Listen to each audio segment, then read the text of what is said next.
The idea of the Victims Assistance Program is that there's someone in the district attorney's office who will ensure that crime victims' rights are honored as they go through the criminal justice system.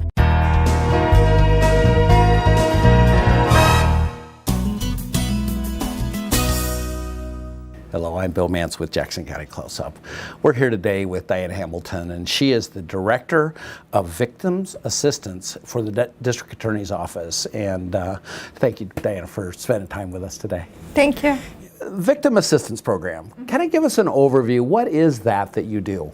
So in Oregon, the law says that every DA's office will have a victims assistance program. Okay. So there are actually 38 victims assistance programs in Oregon.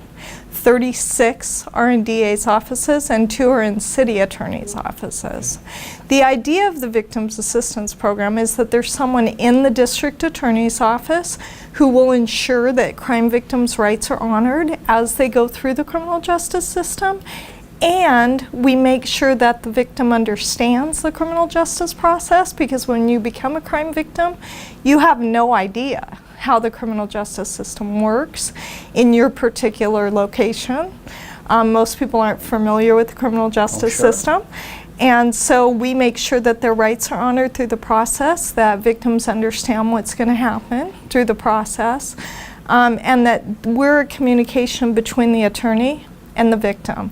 And sometimes the victims have a hard time understanding the attorneys, and sometimes the attorneys have a hard time understanding the crime victims.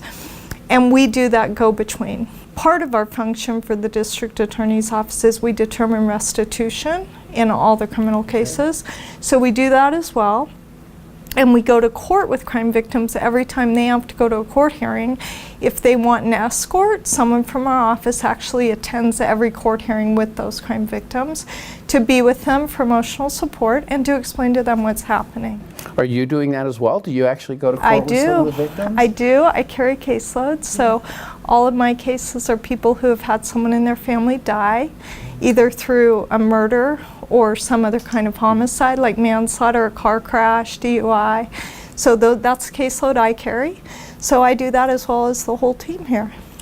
So how many people are working in the Victims Assistance Program? There are 8 paid staff, and they're including myself, and usually there are approximately 8 to 10 volunteers. Okay. Our program is about 75% grant funded, and our grants require that we use volunteer labor as well. So we do. We really enjoy our volunteers. They're wonderful. We have some great people we have some volunteers who have been here a decade.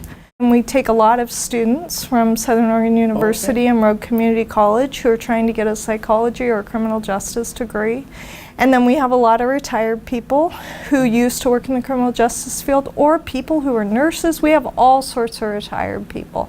And so folks just call our program here, and we actually have a program volunteer coordinator. Okay. And she brings them on and interviews them and talks to them, and then we decide what they want to get out of their volunteer experience, what we need out of a volunteer. We match those two together. If it matches up, we bring them on. Yay.